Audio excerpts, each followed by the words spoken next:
Coming up on this episode of Nintendo Cartridge Society, Fire Emblem Warriors continues its descent into full-on waifu simulator. It's dangerous to go alone, so the Nintendo Cartridge Society goes with you.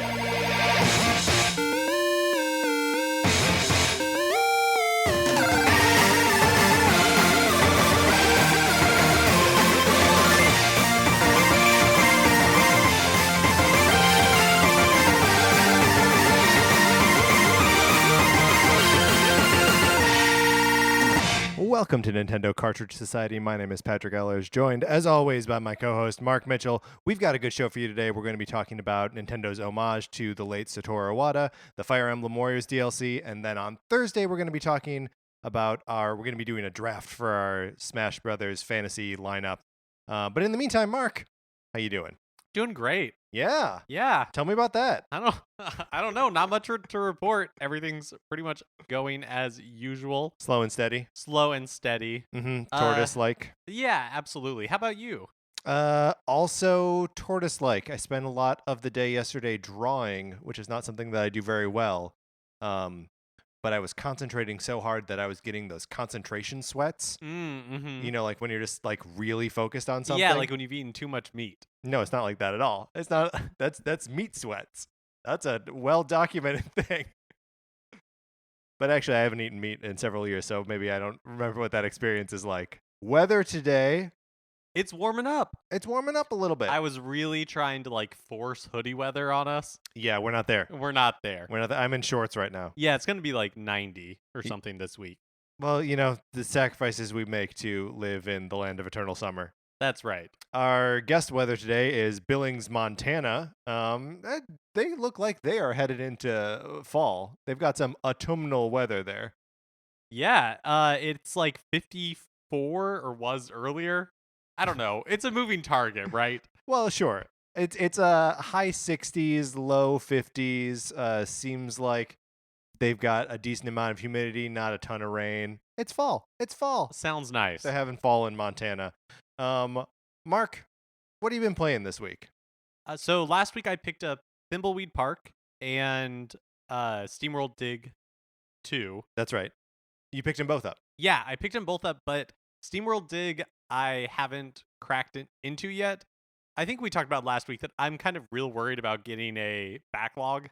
It's not something that I want, so I'm really trying to like finish a title at a time, right? So that way I can just kind of like work my way through it, right? No guilt, not get distracted. Yeah. Exactly. So, so I have been playing quite a bit of Thimbleweed Park. I don't really know how far I am into it because I don't know how long this game is. I thought you were gonna say I don't really like it.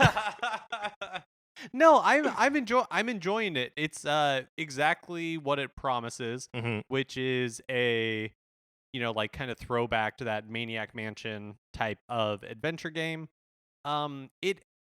It's like I don't know. I'm enjoying it. I'm trying not to use a guide. There's like a in-game hint system that is kind of cool. I'm enjoying the graphics. How's the writing? It's fun. And it's not voice acted at all, right? It is. It's completely it is. voice acted. You can turn it off if you want. And I tried playing it that way a little bit.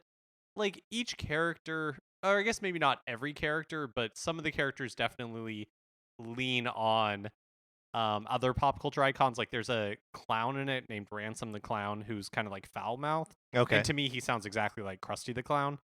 Like the voice acting does. Yeah, like sure. They're doing like a Krusty the Clown impression. But like it's fun. It's pretty clever. I don't know. It's like on the Switch, it's $10 more than it is on like you can also get it on like an iPad or iPhone. And so for it's half the price. Yeah, $10 on other platforms. And as much as I'm enjoying it on the Switch, I think it's very possible that like PC or iPad or something like that is maybe a better platform for it. Are you playing it with touch controls? I'm not, and that actually may make a huge difference. I've been playing it on the TV, and you basically control the cursor like using the left joystick, and it's fine, but I wish I could. That's not a fun way to play that. Yeah, and I wish that in the settings I could like finesse the sensitivity. Yeah. But you can't. And yeah, all this to say is I am enjoying it, Mm-hmm. and the puzzles are really clever. Like in that regard, it has definitely lived up to my expectations. And also, you can't lose. Like you can't die and you can't dead end. So once you hit a puzzle, it really is just like trying to figure out like how do I move past this? Yeah. How do I solve this? Um yeah, I mean it's a solid B, All I right. All guess. right. If we were giving rankings, which we Which we don't. never do, and No, we never absolutely will. not. If we were, this one would If be. we were, it would be a B. It would be a B. But we're not. We would use a letter grading system. If we did. Upsetting the entire industry who doesn't give letter grades to anything. So you say like a soft recommend on that one? Yeah, I mean, there's also a hard and casual mode, and I've been playing on hard. Mm-hmm. I think it is potentially approachable for people who have never played a point-and-click adventure game like this before, but it is definitely made to cater to fans of that like genre. Yeah. So if it's something that you like, I would definitely recommend it. Well, what can you describe a little bit like the environment that the story is told in, Oh, or like sure. the sort of So like setting of it? It's kind of like a slash between Twin Peaks, X-Files type thing. Okay. So Thimbleweed Park is this small town in what seems to be, like the Pacific Northwest of the United States. And the whole thing, at least so far, takes place in perpetual like sunset. Okay. So it's surprisingly beautiful. I wasn't expecting it to be like as rich and colorful as it is. And the music is really great. And so there are like 5 different characters you play as, or again, so far Mhm. that you play as at different points in the game. And I guess like the main characters, for lack of a better term, are these 2 federal agents who are there to investigate a murder. It sounds exactly like Twin Peaks. Yeah, so the game opens with a corpse, and then it's a strange small town where Mhm. weird things are going on. A lady's carrying a log around. and you are like trying to solve this murder. But that is only like, and then there are other characters like Ransom the Clown and things like that who you will play as in flashbacks and in the present day. I guess I don't want to give away too much. Yeah, about no, the story and what I think happens. that's a pretty effective tease. Like I am interested. Yeah, now. it's worth picking up if it sounds interesting. I don't know that the Switch is necessarily the best platform for it. Sure, especially if you've got like an iPad to play it on. Yeah, or and it seems a little buggy on the Switch in like small ways that don't really affect the gameplay, but it's like I had set certain settings and then went to play something else, and then when I came back, all those settings had been reset. Oh, so I just had to like do it myself. Just like things like that where it's like not really a big deal, but you can tell it wasn't I guess like fully optimized for it. Yeah. Yeah, and I mean that kind of speaks to your complaint about like not being able to adjust the thumbstick sensitivity, that like allowing you to play with the thumbsticks is like an afterthought. Be like, oh, you should be able to do that. And I should try doing it in handheld mode, because maybe that would improve my experience, which again is not a bad one. I am enjoying the game and I'm looking forward to finishing it whenever that is, because again I don't know how far I am into it. There's no way to know. And then at that point you assume that you will move on to SteamWorld Dig 2. Yeah, which I've been hearing great things about, and I'm super excited to play through. Yeah, me too. And that is my like game for next week, because I'm hungry for Metroidvania at the moment. This last week completed Metroid Samus Returns, and then I went back into it and 100%ed it because I wanted to finish the game. So how long did it take you to 100% it? So my play clock at 100% was like 14 hours and 20-ish minutes, something like that. 14 and a half hours to 100%, which I felt pretty good about for like the first time through the game. I refused to look up anything all the way through, so it felt like I felt like accomplished in it. I love the very first Aeon power that you get, that allows you to like see which blocks are vulnerable and gives you like a little bit extra view of the map. I think like I don't think I've ever 100%ed a Metroid game before. And that ability allows you to it lets secrets be discoverable. Whereas I feel like in a lot of other Metroid games, they're just not, right? Like, is it fun to bomb every conceivable square on the screen? Not really. Is it fun to just like hit a button and see like, oh, there might be something down here? Yeah, that's more fun. So yeah, and the difference between me beating the game and me 100%ing the game was really only like an hour and a half. Because I did a like late in the game kind of comprehensive backtrack. And you know, even when you're like right up next to the end of the game, like going into that last fight with the Queen Metroid. Spoiler: there's a Queen Metroid. That there are still things in like the first area that you can't unlock. That there are items in this game that are strictly post game that you cannot get until you've beaten the game.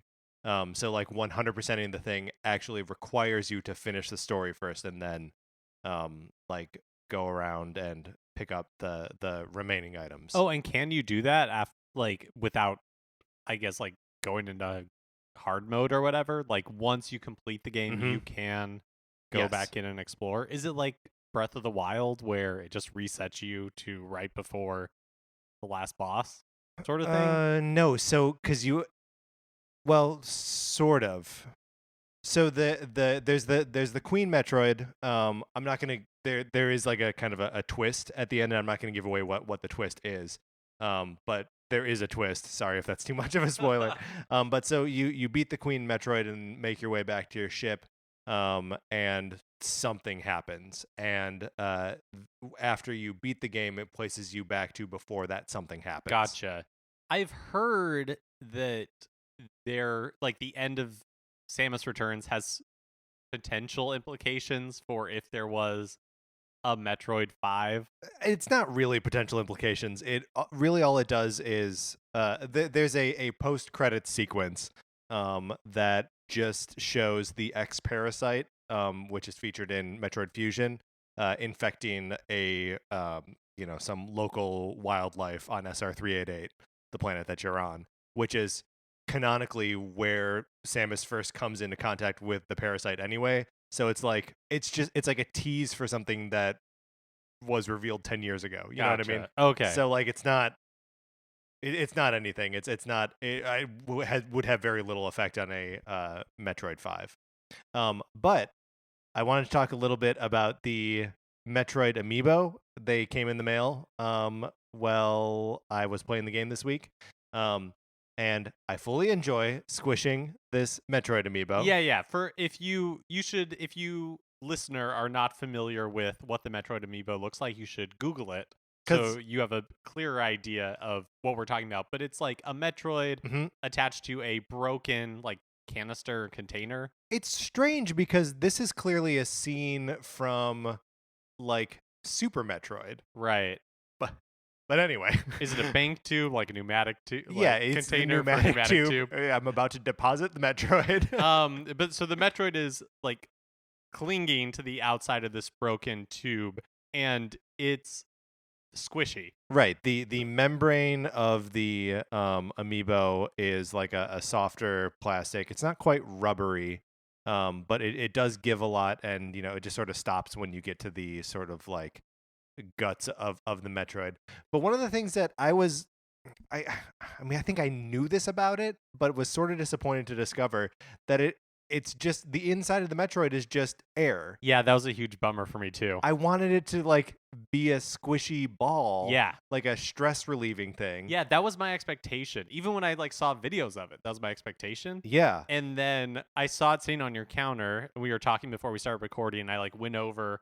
Right, Mark, to just stop having conversation with me. I did a little gasp. Right. I really like uncontrollable. Made a beeline for the Metroid. And then squished it and was slightly disappointed. Yes. I mean, look, it's a great amiibo. Right. It's a super solid fun. B. Yeah. If we were giving grades, which and we don't. And we are not. No. But I think I let my expectations get ahead of the reality. I have a persistent fantasy that I can like get a syringe and fill it with some sort of if goo. If it were airtight, that would be amazing. And just like jam it full of the goo to make it more like a stress ball. The thing Yeah. is, you're going to get like a bubble in there of some Right. kind. Oh, what a nightmare. Yeah, what a nightmare. It would be great if you could mod your amiibo. Oh no. Also, it would be I understand that like there are some things that don't make any sense, would make no sense at all, but there's he's on this pneumatic tube like we were describing, and it looks like it's glass, but obviously it's not, because it's irresponsible to sell a toy that has jagged glass components. But that would also be cool to upgrade him to a little glass tube. Yeah, I think it looks good though. It does look It looks good, convincing. It's just disappointing to touch. Convincing.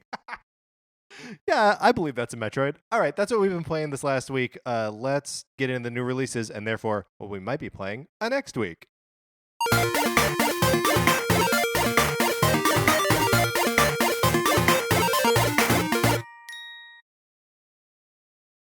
So on September 26th, which is today, Yes. yeah, That's right. at long last, Sign More X is released on the Switch eShop. This was a game that I think was released on all the other platforms back in, I want to say July or August.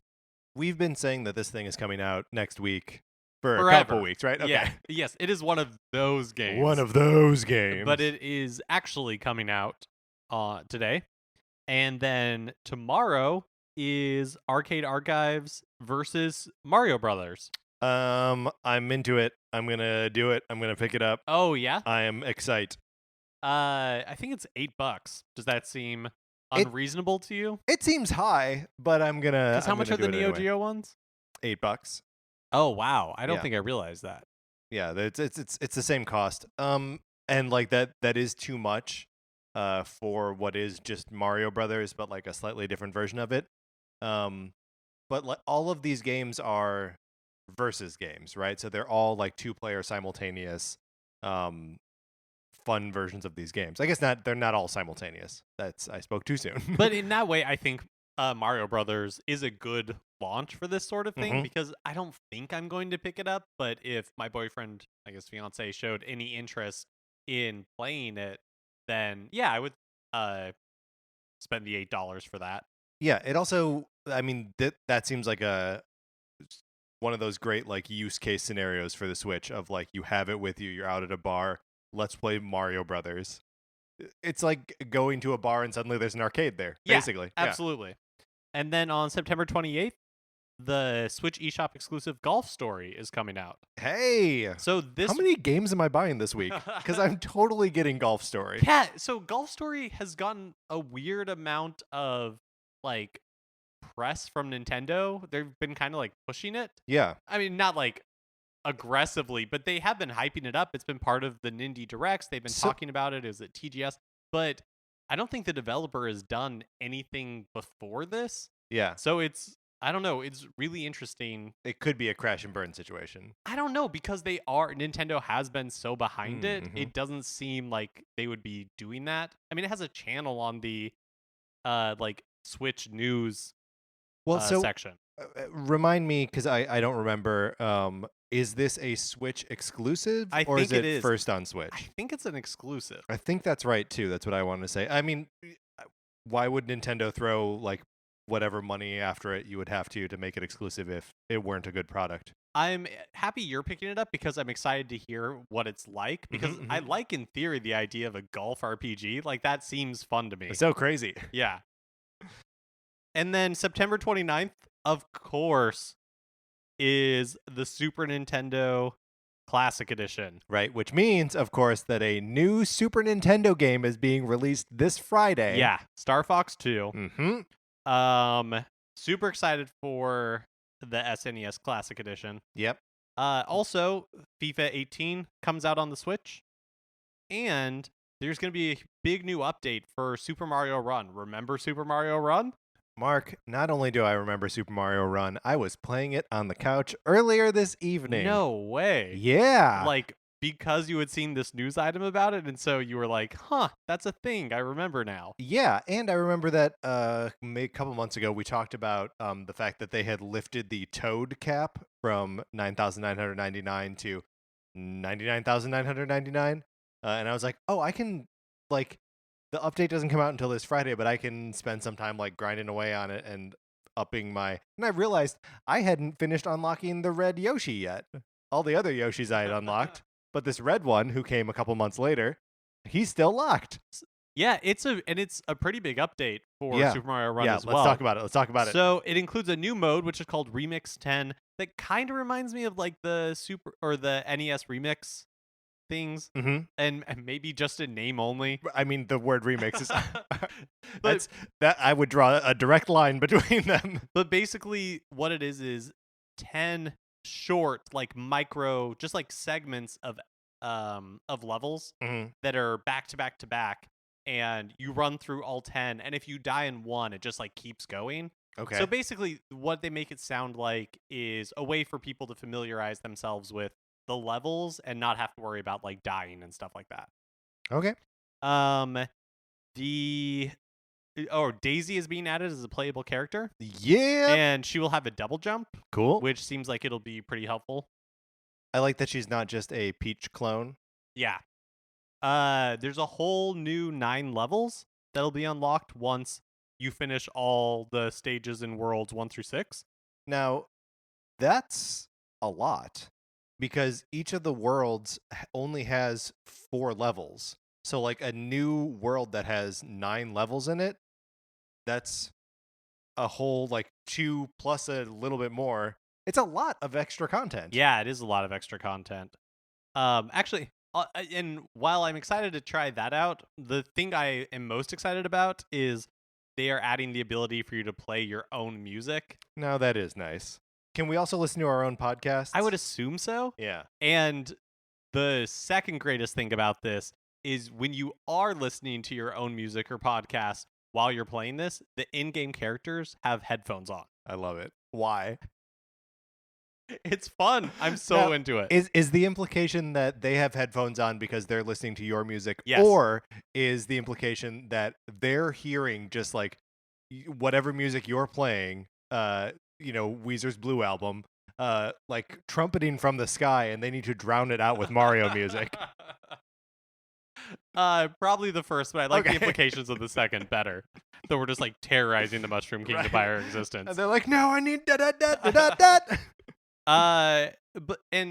And with the launch of all this new content on the 29th, the game will be available for 50% off So for the next 2 weeks. what? It was $10. $10. So Okay. now it'll be like $4.99, $5 for people who want to pick it up. And I think especially for $5, if you have not picked it Mhm. up yet, it's worth trying out. Yeah, for sure. I mean, if you slept on this game in the first place, like, I think $5 is a totally reasonable price to pay for it, especially with this new content. I also just think in general, with all this new content coming to Super Mario Run, I just think it's funny to remember like when this game was released initially in like November or December of last year. Yeah. And it felt so important to the future of Nintendo. Yeah. Because, the Switch hadn't been fully revealed yet, Mhm. and people were still kind of down on it. And investors and analysts had been harping on Nintendo for to start doing mobile content for a really long time, and this was like their first big effort, and it really felt like there were stakes to it. And now that the Switch has come out and is a success, and like Nintendo's stock price is, Yeah, it seems like it doesn't matter. yeah, like it's just like, oh yeah, remember that Animal Crossing game that was supposed to come out last fiscal year and never did, and we haven't heard anything about it? Like, nobody cares. Well, the thing that's so weird about it is that, like, Fire Emblem Heroes has been making money hand over fist. People continue to play it and pump money into it all the time. And it's getting regular updates, just sort of, it's a mobile game. It's doing what a mobile game does. And I think by maybe not all accounts, but by our experiences with it, that like Super Mario Run is a pretty good game, but maybe just not the most effective way to monetize a game on the App Store, right? Where like the opposite is true with Heroes, that that's the more successful thing that both you and I spent a couple hours with, and we're like, okay, I get it. I don't need to spend any more time with this. And then yeah, just to not see like which of those lessons they're going to take forward into whatever the next thing is. It's supposedly Animal Crossing, but we haven't heard anything about that in forever. I still think we're going to hear about the Animal Crossing mobile game when we hear about the Switch Animal Crossing game. Like, I think they'll talk to each other. They'll have some sort of connectivity. I mean, I definitely think that it will have some sort of connectivity, but I just wonder how far out the Animal Crossing Switch game is. And that's a good Animal point. Crossing Mobile was supposed to be like a product that came out last fiscal year, which ended in March. Yeah. So, I mean, I know that they announced that it was going to be delayed, but that was the initial plan. So, I mean, but again, who knows what has happened behind the scene? Yeah. And who cares? Who cares? Mark, let's get out of the new releases.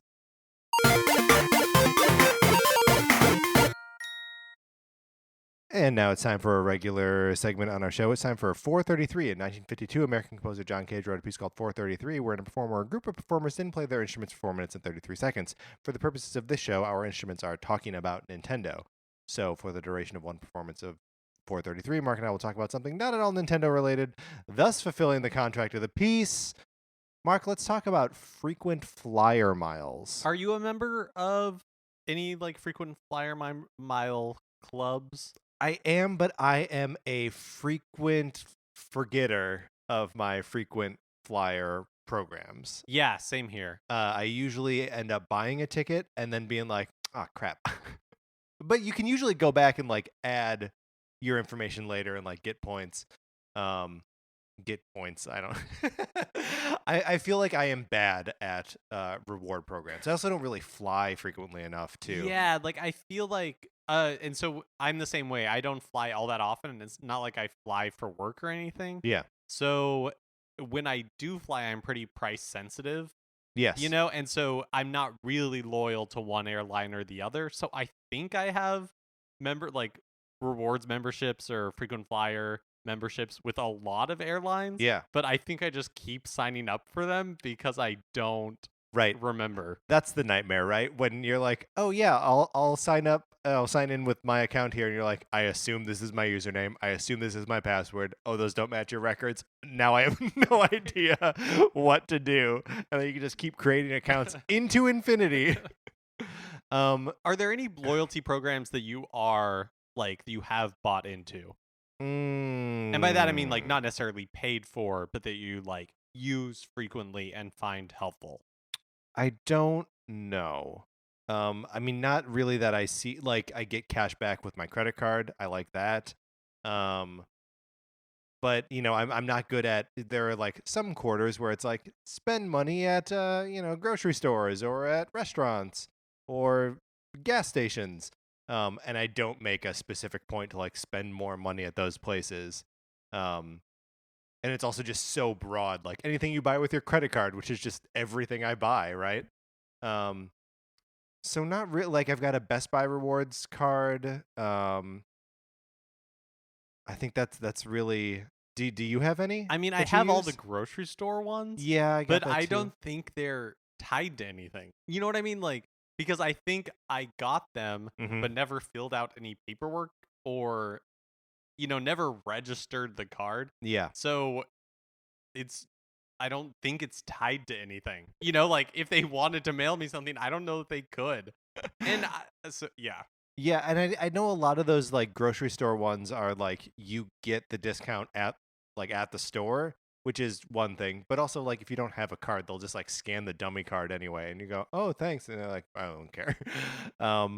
But like also they'll just like spit out more coupons at the register, and it's like I'm gonna throw that coupon, even if it's a coupon I could use. Don't you feel like you are like, of course, wasting so much money? Because I don't use coupons at all. Even when they're for things I would normally buy, I'm not going to hang. Because like, if I just bought toilet paper, it's gonna spit out like a thing for toilet paper, and like, what am I gonna hang on to that for like 3 months until I need to buy toilet paper again? I buy toilet paper in bulk. So there are also like the rewards programs where you have to pay money to be a part of them. Like Barnes and Noble has one. GameStop has theirs. Right. I Best have Buy has been. like the Oh, those are always harder sales for me, even though I know, like the math does work out. yeah, that It's you're just spending hard for money. me to be like upfront to be like, okay, here's like $30 or something. So, in defense of the Best Buy one, which I am a member of, although that's different from my reward points with Best Buy, you just get the 20% off on all video games, and amiibo fall under that. So paid for it once, and I've already gotten the money just from like 2 games and a handful of amiibo. That's all. I'm already saving that money.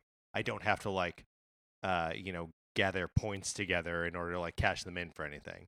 So yeah, for me that one really worked out. What about any like restaurant or like sandwich places or coffee where like you have 10 then you get one free, or Oh yeah, I don't think I can't think of the last time I used one of those. yeah. And I think it's because I just don't like having all that stuff on my phone. Because I Yeah, feel like it's all tracked through like apps now. sure. And it's like, I don't need I don't know. Like, You don't need like a Potbelly app on your phone. yeah. Potbelly was a weird pull. We don't have them in Southern California. Let's change it to Which. Right, yeah, exactly. But it's like, Right. yeah, I don't well, we'll never know. Well, for sure. we will, in fact, never know. We were accompanied today by the Victoria Orchestra, as conducted by Tanya Miller. Mark, let's get into the news.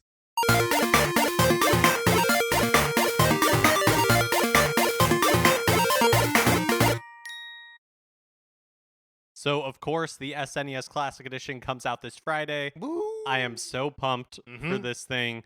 And shipment numbers for the launch are starting to come in from Yeah. like different stores' inventory systems.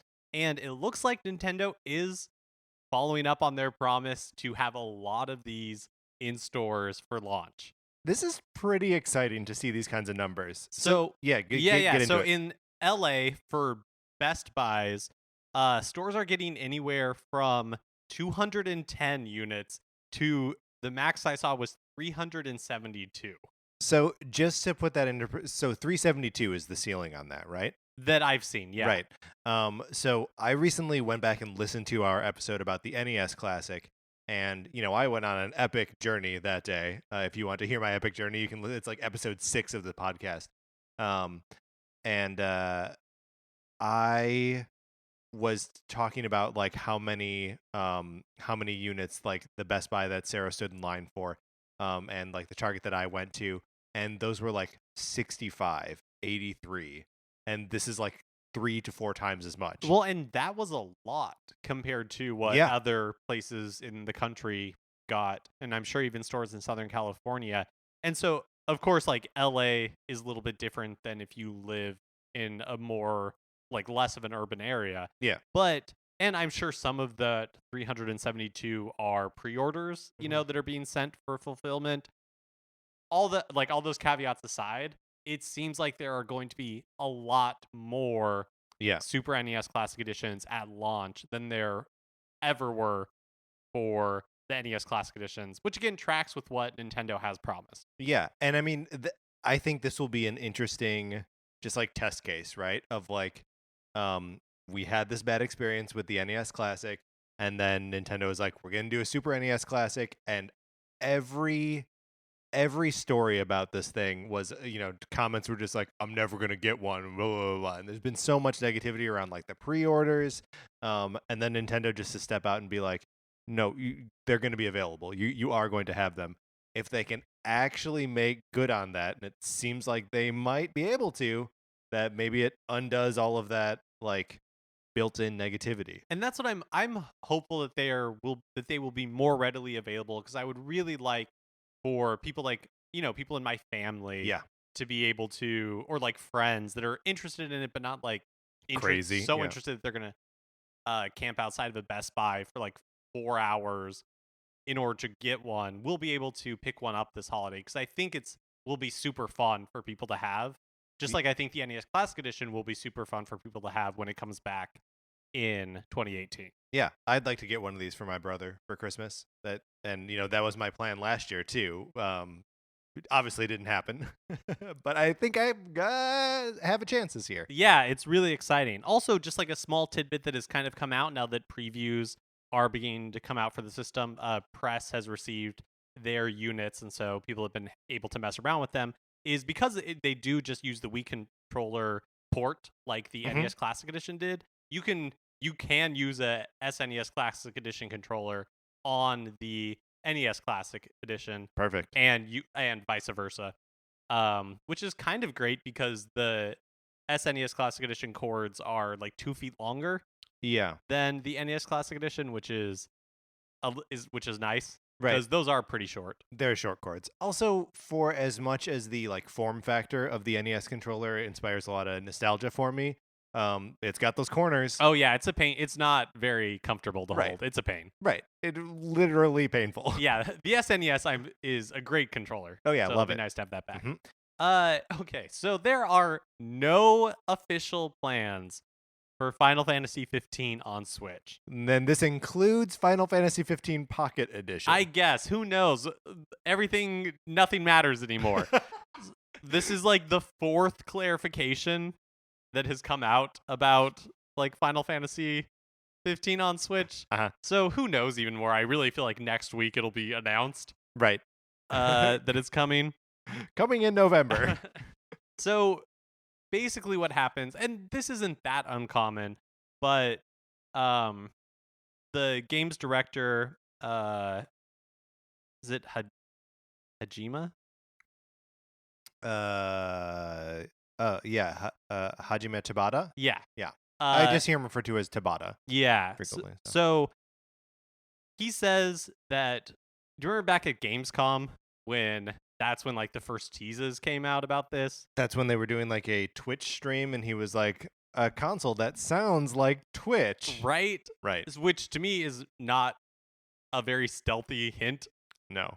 Well, so he was saying that was all misinterpreted, and that they are doing like tests. Language barrier, man. That they're doing technical tests on the Switch. With like Unreal Engine and all that kind of stuff to see what's possible, and that they really like the system, which is clear from Square Enix's support so far. But that Final Fantasy 15, which of course does not run on a platform on like an engine that is officially supported on Switch, as far as we know. I can't even remember how that sentence began. Right. Neither. That it's not a statement that like that's something that they're working on. Right. I mean, I think it makes sense that Tabata was just like on this stream and was just talking as himself and not like as an official representative of Square Enix. And, he didn't realize that we were going to be like, he announced that Final Fantasy 15 is coming to Switch, which is maybe a reasonable thing, to just be like, yeah, we're interested in the platform, and it would be cool if same stuff that we say, right? Like, it would be cool if it came to Switch. Yeah, like I have the opportunity to play Final Fantasy 15 right now if I wanted to, and I do not want to. I'm not gonna. But if it was released on Switch, I actually maybe buy it because I'm a sucker. I have a copy of Persona 5 sitting on my shelf for the PlayStation 4, and I have not played it since our initial play session. And if it came out on Switch tomorrow, I would buy it. I would buy it too, even though I did not love my experience playing through the little bit that we played on the PS4. But man, what a roller coaster this Final Fantasy 15 thing has been. What a roller coaster. So we talked last week and maybe even the week before, time has no meaning anymore. That's right. About the flat circle. Remember that? Remember when we used to say time is a flat circle? I remember when that was fun. That was really fun. Yeah. Anyways, a few weeks ago we talked about NES Golf potentially being hidden somewhere in the Switch's firmware. And then somebody had claimed that they were able to initiate it, but it was all really like murky around, like it seemed to involve something with Satoru Iwata. Yeah. And we were like, picks or get out. yeah, and it was very like it has some, like you have to do a special motion on a specific day, and it all just seemed very like fanboy nonsense. Mm-hmm. But it turns out that it's actually true, and it's crazy, That and is it's like really awesome. Yeah. So the details of it are on June 11th. July 11th. July 11th, sorry. Which is the anniversary of Iwata's passing. You do with the Joy-Con separated, you do the kind of direct to you motion that he would make with his hands in Nintendo Directs. And it launches NES Golf, which is a game that he famously coded as a young developer at Nintendo. And when it boots up, it has audio of Iwata saying the Japanese word for direct. Perfect. And then you get to play NES Golf. So you can't rush out and do this on your system just by setting the date to July 11th. So far it looks like it's only able to happen on Switch firmware 1.0.0, and also you can't you can't spoof it because it's by like the Switch's internal clock, which actually starts or knows what day it is, and it's not based on like your Wi-Fi or anything. Right. So if you ever connected your Switch to the internet, it would like ruin that internal clock. Right. And so you can't fake it. That's why you can't fake it. So here's my question. In subsequent updates, has it been taken out of the systems? No one knows until I don't think until we July know. 11th. Yeah. Yeah. So we'll be trying that on July 11th, right? Yeah, but it's just so cool. Yeah. Yeah, it's a nice little like that. Like here's a piece of Iwata programming to kind of watch over this device in his absence. Because obviously they'd been developing this hardware while he was alive, and as part of like the company's like greater course correction from the late days of the Wii and the Wii U. So yeah, it's a like I don't know if it's like part tribute to him and part like his spirit is watching over this thing. I don't know. It makes me happy. There was a new video released this week by videographer. I don't know how to internet personality. I'd say sure, fine, yeah. Liam Robertson.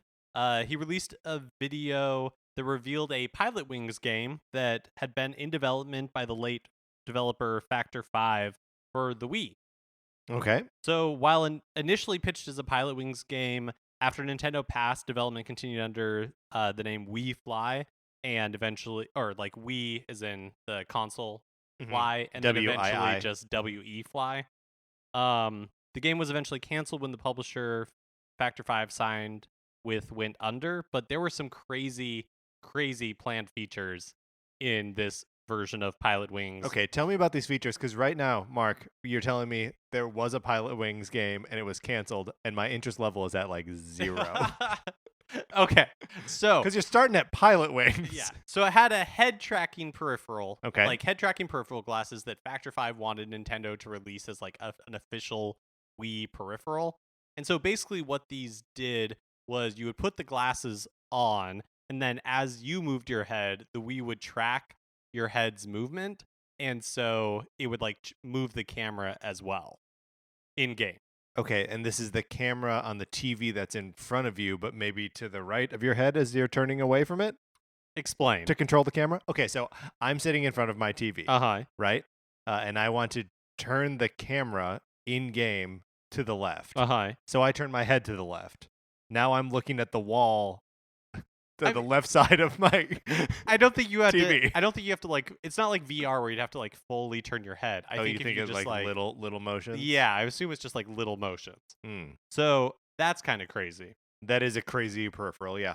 They were working with Nintendo on Wii Weather Channel integration. Oh. So if you were in the game, the way the game was set up was you could fly to different real life locations. There might be like San Francisco, New York City, Paris, Tokyo. And with this integration, if it was sunny in Paris but raining in New York, that's how it would appear in game.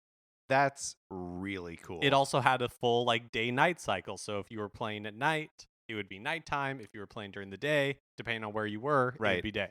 That is pretty cool. It weirdly, like, I guess if you're going to these locations, that it's different. But like, if we are playing in LA all the time, we're just gonna get the like sunny day, too hot.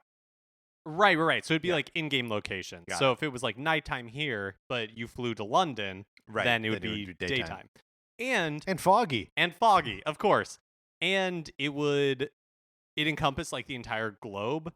So obviously not every city in the world was accounted for, but major cities were accounted for, and it was there was no loading. It was just completely kind of like open world. So you could fly from London to Paris to Tokyo, and you would never encounter loading screens.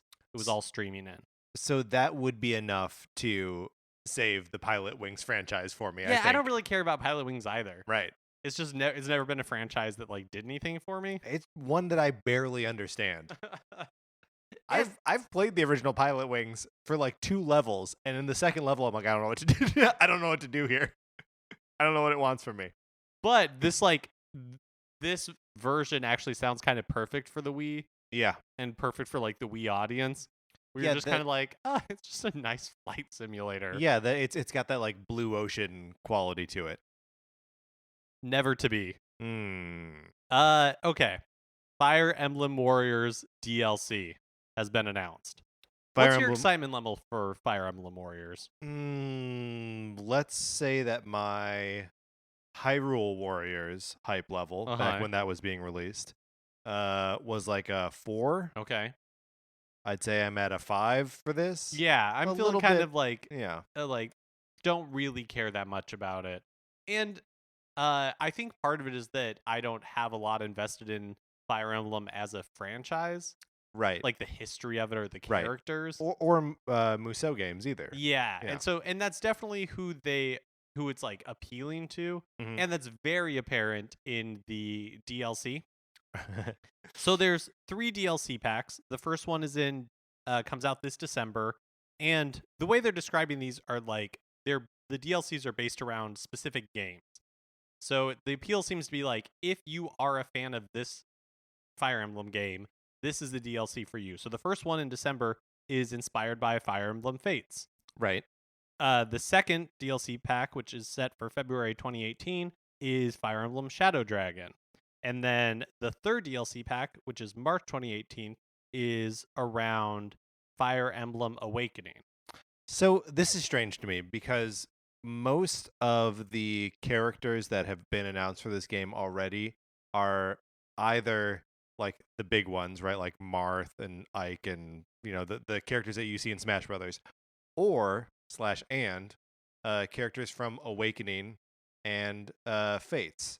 So like it seems like they already have these bases covered. And then Shadow of the Dragon, that's a remake of the original Fire Emblem, so right? That's why, again, to me, it feels very much like this is for, especially the DLC is for fans that are like really fans.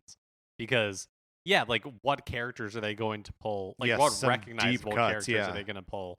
And I think also when they say inspired by, I don't know that everything will just be from these games, but I think it's going to be like the focus, like the big features will be based on those games. It could also just be like battles too. I haven't seen any like story trailers for that's a Fire great Emblem Warriors, so like I don't know if they're taking like I think any you of the have scenarios. in like the directs or like the E3 I haven't watched any of them. I don't, because like Hyrule Warriors had a really involved storyline that like wove together 3 different like Zelda timelines, so that Skyward Sword, Twilight Princess and the Ocarina of Time like universes were all like intertwined, but like they were literally hopping between universes, right?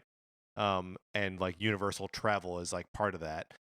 So I wonder if that's going to be part of this, or if there's like a rationale for characters being like lifted out of one time period and put into another. I think there definitely is. I think there's a very involved story. And I think it like the story around it is very Fire Emblem-y. Like there's, like it involves twins. Right, just kind sure. of like what I'm A vaguely kingdom at remembering. war. Yeah. Uh, so yes, I'm sure there is a story, but again, I have like the Zelda one. Even though I don't know the story of Hyrule Warriors, like I know the things you're referring to, Mhm. and so I'm like, yeah, okay, that makes sense. This with a lot of this Fire Emblem stuff, it's just all gibberish to me. Right. Yeah. So Well, and there are some of the Fire Emblem games that are like within continuity with each other, and some of them are like hundreds of years apart, and some are like the very next generation or even later in that generation, and then some also just appear to be totally off the map entirely in a different continuity. So yeah, this feels very niche to me. And even more specifically, the like how Fire Emblem has really recently been kind of leaning into the waifu thing.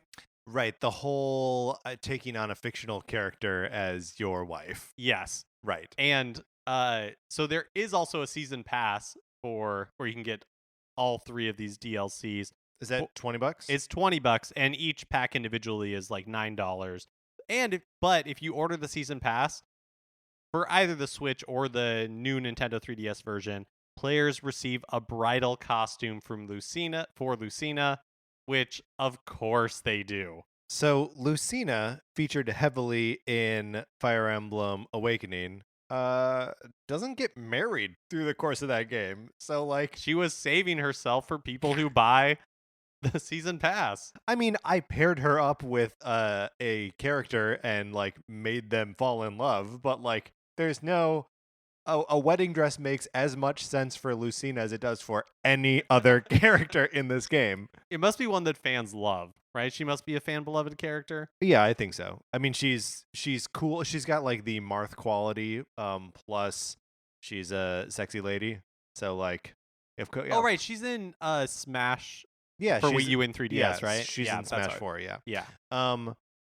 So $20 for the DLC, right? Same price for the Switch and for the 3DS. Yeah, seemingly. But it is not a you buy it in one place, you get it in both It doesn't seem scenario. to be no. Which is how all of the Smash DLC was handled. And in the transition from Switch to 3DS for Hyrule Warriors, the 3DS one came later and had a lot of the like first round DLC as like packed in. So if you spent more money on on that game, and actually that ended up getting more DLC than the Wii U version did as it progressed. I just think these DLC models are weird for these games that sort of span 2 different consoles. I guess for this one, because with Smash, they were not really the same game. Like I could see reason to buy both. Yeah. On for Hyrule Warriors, the 3DS one came later. For this one, I wonder if the thinking behind it is people are not going to buy both because I don't think saves. Yeah. I don't think it's like across systems either. So I think you will either buy the Switch version or you will buy the 3DS version. Yeah. Or the new 3DS version. And so I don't think they're as worried about people who have bought one and are now buying the other one. Yeah, it's weird to me that also like if you're gonna buy Hyrule Warriors on the 3DS, that's gonna be $39.99. If you're gonna buy it on the Switch, it's gonna be $59.99, and then the DLC costs the same. It's just weird to me. I don't have any other observations. It's just strange. So people were able to have press were able to have hands-on with Bethesda's Doom for the Switch that's coming this holiday. And one of Doom's hallmarks is that it's really fast-paced, and on other consoles it has been 60 frames per second. People were wondering if the Switch was going to be able to do that as well. It looks like the port is going to be 720p and 30 frames per second, both docked and undocked. And for me, a more casual player, that doesn't affect my experience. Or I plan to buy it either way. Right. Yeah, I'm not even I'm sure I can tell the difference, but I'm actually not convinced that I prefer 60 to 30. I know that in watching movies, I loathe the high frame rate. I think it's different in games. I think it is too, but yeah, I don't know that it it's different in games in that I don't hate it in games, but I'm not like, oh, thank God this is running at 60 frames a second. I think for people who, like, obviously for fighting games and for shooters like this, where frames can make a difference, especially on like a competitive level, I think 60 frames per second, the more frames per second, obviously the better. Again, for a more casual player like myself, I don't think it'll make that big of a difference as long as it runs well at 30 frames per second. Yeah, if it's locked at 30, then great. The other thing they're doing is the single player is going to be on the game cart, and it'll all fit on the game cart. But if you want the multiplayer, it'll be an additional, like a separate 9 gigabyte download. I think this is genius. Yeah, I think it's a great way to do it too, because it keeps costs down for like printing the game physically, and then you don't run into that weird like NBA 2K18 thing, right? Where it is on a cart, but you still have to download like 32 gigs of. Yeah, and like the kind of common complaint with that is like, what if you're getting the game and you're in a place where you don't have reliable Wi-Fi? Well, if you don't have reliable Wi-Fi, you're not going to be playing online. You're not going to be playing the multiplayer. So like if you can't download the multiplayer, it's no loss to you. You still have the full single player experience. Yeah, I think it's a really good way to handle it as well.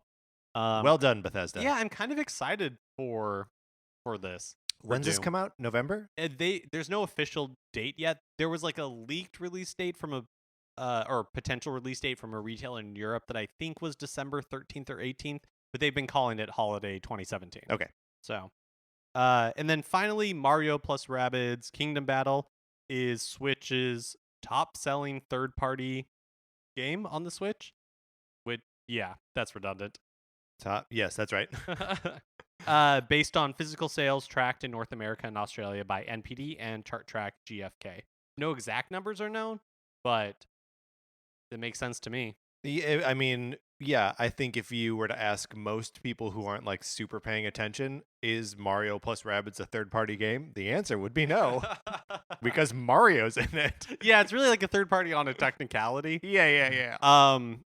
But and also like it's the first blockbuster like AAA third-party game that's been on Switch.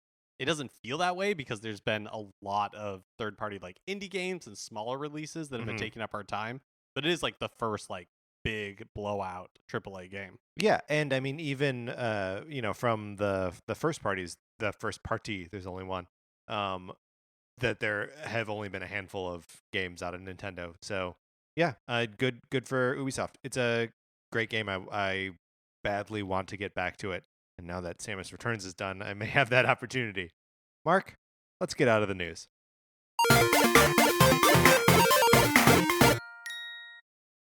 And that's going to do it for this episode of Nintendo Cartridge Society. If you like this episode, please rate, review, and subscribe on iTunes. Share it on social media platforms. We are at NinCart Society, and our Facebook page, that's on Twitter. And on Facebook, we are just Nintendo Cartridge Society. If you have anything you want to share with us, any questions you want to ask, or if you want to tell us we're dumb, you can send an email to nintendocartridgesociety@gmail.com. Also, be sure to tune in later this week because Mark and I are going to be drafting our fantasy lineups for a hypothetical Super Smash Bros. Game wherein no previously used characters can be drafted. So, no Mario, no Luigi. I'm sure there are others. I think it's going to be a fun conversation. I think it's going to be good. If you like Mark and Mine's opinions, you can read about what we say about comic books on retconpunch.com. Olivia Duncan made our logo. Olivia Duncan made our new logo, which is spiffy. And 8-Bit Betty made our music. You can listen to 8-Bit Betty's music at 8bitbetty.com or by listening right now. For my co-host, Mark Mitchell, this is Patrick Ellers saying thanks for listening.